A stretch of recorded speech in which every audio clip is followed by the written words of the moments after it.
Bismillahirrahmanirrahim. Assalamualaikum warahmatullahi wabarakatuh.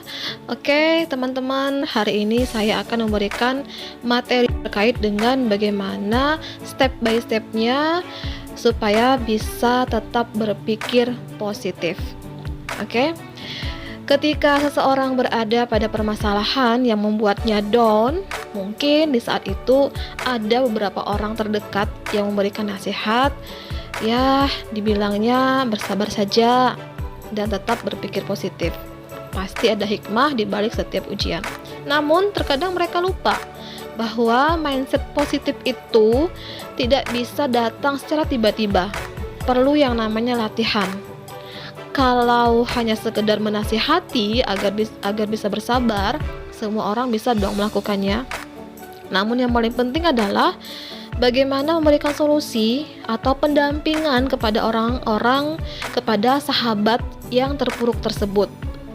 Nah, apa saja yang harus dilakukan ketika seseorang berada dalam kondisi terburuk? Ya, simak beberapa tips berikut ini yang mudah-mudahan bisa teman-teman praktekkan ketika permasalahan yang membuat teman-teman merasa jatuh, merasa terpuruk ini sedang dialami. Oke? Terapi berpikir positif yang pertama adalah maafkan diri sendiri. Atas semua kejadian pahit yang menimpa hidup, mulailah untuk memaafkan diri sendiri. Berdamai dengan diri sendiri, katakan pada diri sendiri, oke, aku ini manusia biasa yang tak luput dari salah. Aku memaafkanmu, wahai diri.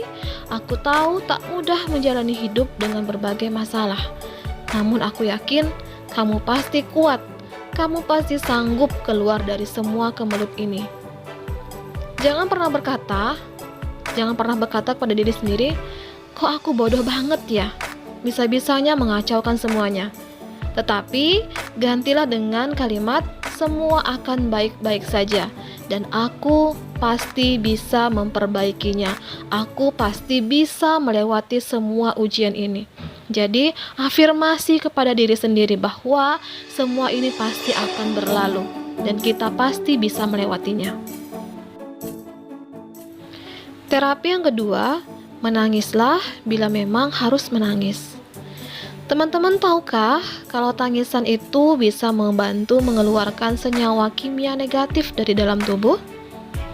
Ya, menurut penelitian yang dilakukan oleh Dr. William Frey, air mata yang keluar karena dorongan emosi mengandung hormon protein sebagai penghilang rasa sakit alami yang merupakan respon asli tubuh terhadap kondisi stres.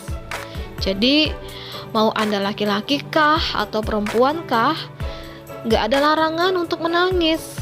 Gak ada hubungannya tuh ketika laki-laki sering nangis lantas dikatakan cengeng. Ya, nggak ada hubungan sama sekali. Nah, kita tuh kadang-kadang salah kaprahnya begitu. Ketika anak-anak laki-laki ini ya masih usia anak-anak, ini kan sering di masyarakat tuh seperti itu. Kalau ada anak-anak laki-laki yang nangis, pasti selalu dibilangin jangan nangis. Anak laki-laki tuh nggak boleh nangis. Anak laki-laki tuh nggak boleh cengeng. Mesti kuat, mesti strong. Padahal nggak ada hubungannya sama sekali. Justru kalimat tadi itu sangat berbahaya.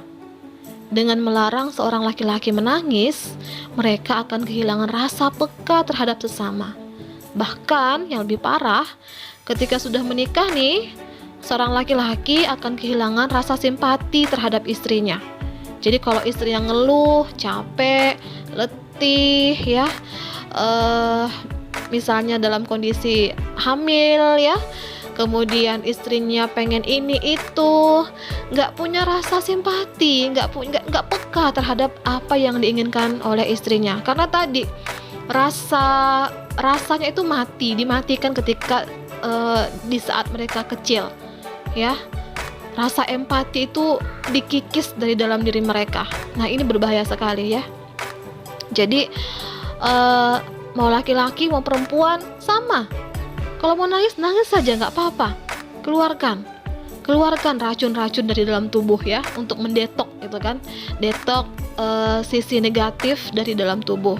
Nah, ini Jadi ketika seorang laki-laki dan perempuan mengalami kepincangan ya dari segi menangis ini ya, laki-laki terkadang memang susah sekali untuk mengeluarkan air mata, maka wajar ketika ada penelitian laki-laki itu lebih cepat meninggal dibandingkan perempuan karena rentan stres. Kalau perempuan itu kalau stres kebanyakan mengeluarkan air mata, dan air matanya perempuan itulah yang bisa menguatkan mereka. Kalau laki-laki numpuk ya, tidak ada pelampiasan untuk mengeluarkan air mata pun malu gitu kan. Nah, inilah perbedaannya. Jadi mulai dari sekarang ya, kalau misalnya punya anak laki-laki nih ya, jangan pernah dilarang mereka untuk menangis. Biarkan saja mereka mengeluarkan luapan emosinya melalui tangisan. Terapi yang ketiga, perbanyak bersyukur. Jangan pernah membandingkan kehidupan Anda dengan orang lain yang kelihatannya lebih nyaman. Harus diingat bahwa setiap orang pasti punya masalah. Yang kita lihat baik-baik saja di depan mata kita belum tentu seperti itu keadaannya. Ya, yang punya kendaraan banyak, punya rumah mewah, punya aset di mana-mana, belum tentu kehidupan mereka itu mereka bisa menikmati kehidupannya, belum tentu. Setiap orang pasti punya masalahnya masing-masing. Besar kecil masalah itu tergantung dari mana kita memandangnya. Oke, jadi harus senantiasa bersyukur terhadap apapun yang kita alami, yang kita terima. Mau itu dapatnya sedikit, banyak, terima saja.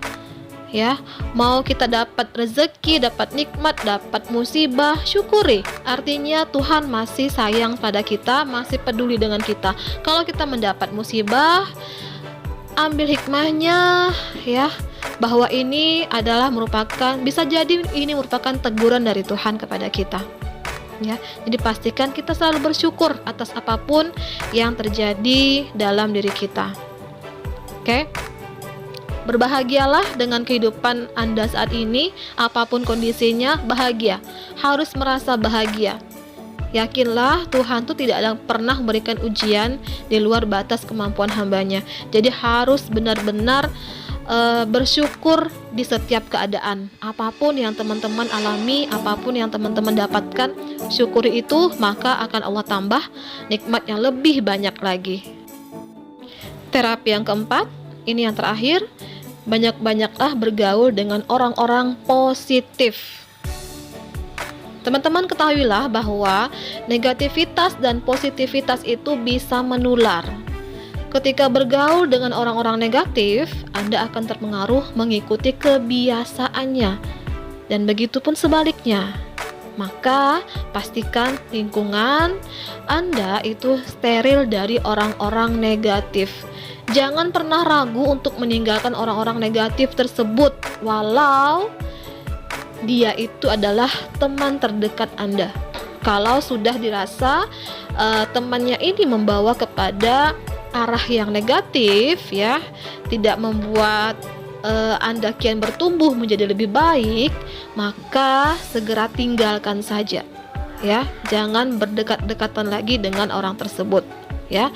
Bergaullah hanya dengan orang-orang positif agar Anda bertumbuh menjadi orang yang lebih baik dan muncul peluang-peluang tak terduga yang bisa mengantarkan Anda menuju sebuah kesuksesan.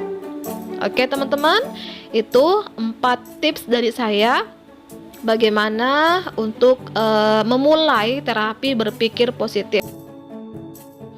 Pastikan 4 tips ini Anda lakukan, Anda praktekkan, dan siap-siap untuk menuju perubahan hidup menjadi lebih baik, menjadi lebih positif lagi ke depannya. Oke teman-teman, selamat praktek. Semoga Anda selalu bahagia. Sukses untuk semuanya. Assalamualaikum warahmatullahi wabarakatuh.